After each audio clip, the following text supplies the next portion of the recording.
Today we will be discussing about renal cell carcinoma. First, let's read a case scenario. An elderly man with costovertebral pain has a palpable mass abdominally with gross hematuria and he has high hemoglobin levels. I want you to guess what is the diagnosis and why is the hemoglobin level very high. Okay, so first we'll discuss about the etiology of renal cell carcinoma. First thing I want you to know is there are four etiologies.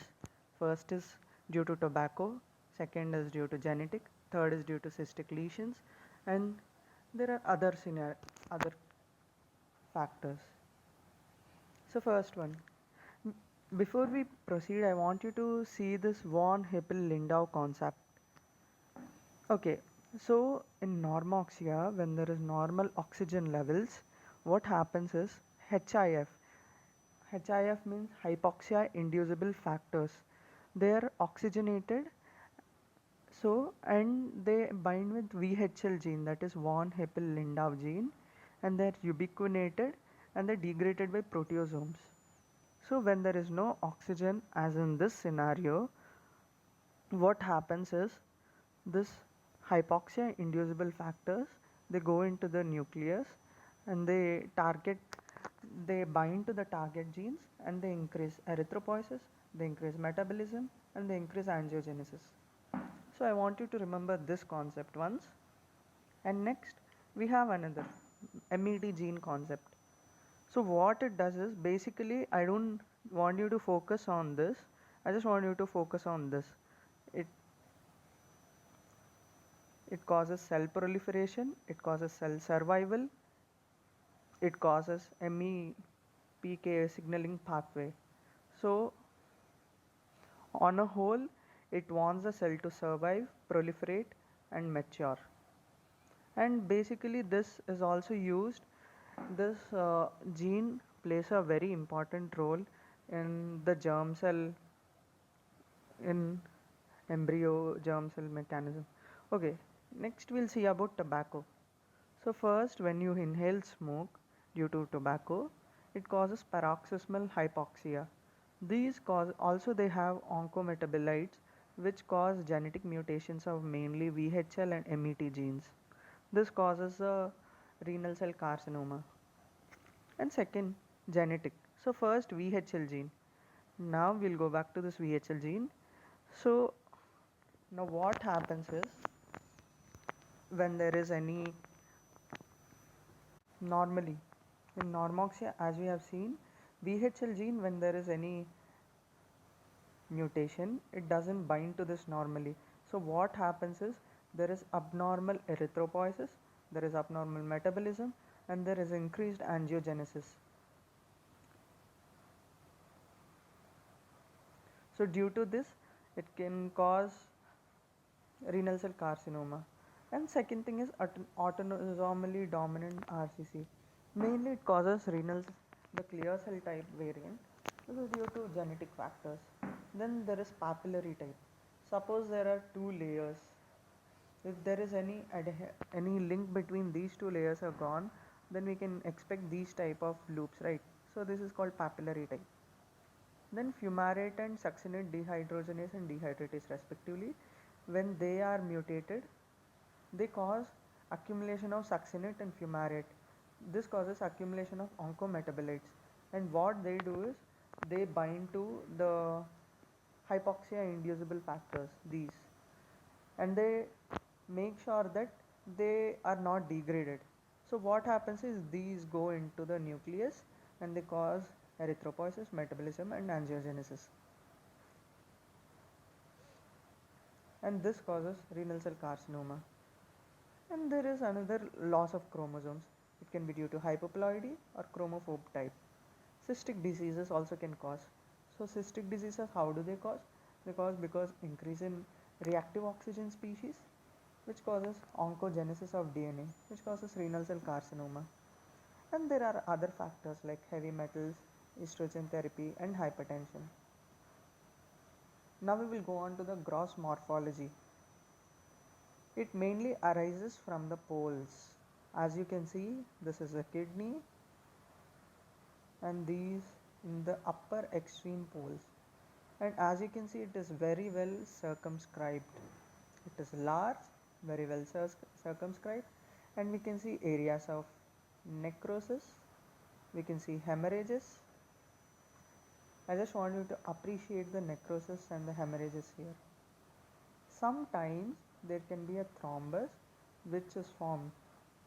I hope you are able to appreciate it here, and this extends to the renal veins and into the inferior vena cava.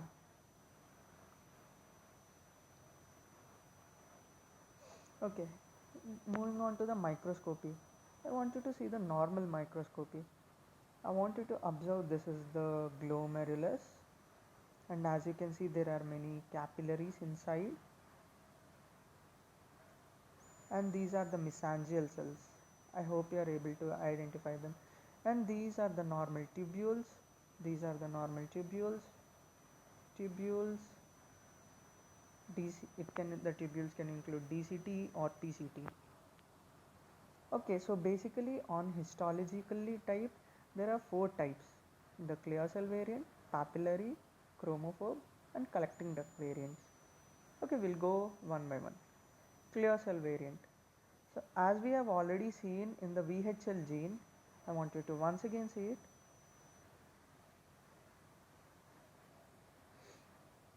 So when there is any hypoxial stage, I want you to focus on this. There is increased metabolism of glucose. So there is increased glucose deposition in the cells. So now when there is any more glucose deposition, when it is stained, what do you think happens? So when it is stained, there will be clear spaces. I hope you are able to appreciate the clear spaces. This is a normal renal cell matrix. You can see the tubules, you can see the blood vessels, but here as you can see there are many clear cells, and so they are in a tubular alveolar fashion. So as you can see it looks like an alveoli of the lung because due to all the empty spaces, and you can, and based on cytomorphology it is graded 1 to 4, and immunohistochemistry we have CA9 and vimentin, which are used in pathologically to diagnose clear cell variant. And then there is second, papillary type. Papillary type, as you can see here, it is of one layer thick, one tumor cell layer thick, and it has a scanty basophilic cytoplasm. I want you to appreciate the fact that the cytoplasm is basophilic, that is blue in color. I hope you have appreciated it.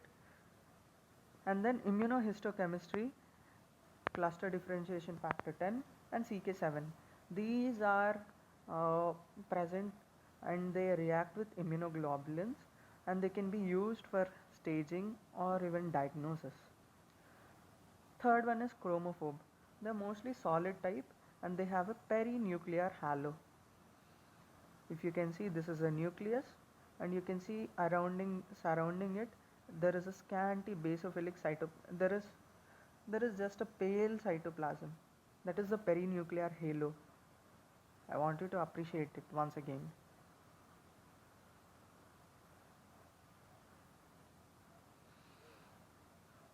And the third type, collecting duct tubular pattern. As you can see, there are many tubules. This just looks like a normal tubular cytoplasm. Okay.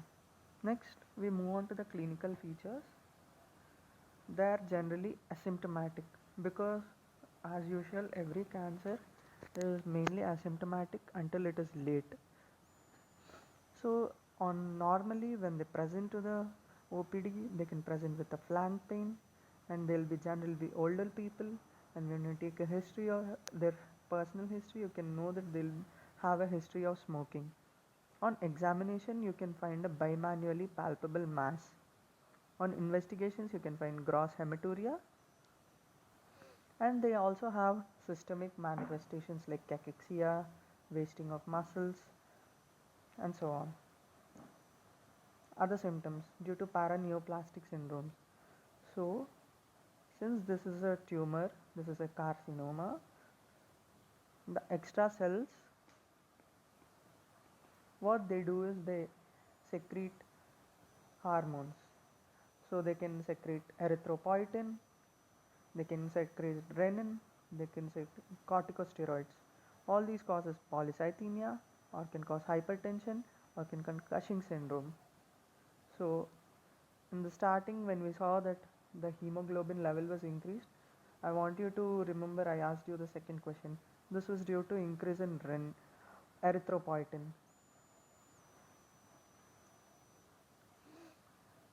Next, we move on to metastasis. From the kidneys, it generally it can either by hematogenous route it can go to ovaries as a Krukenberg tumor,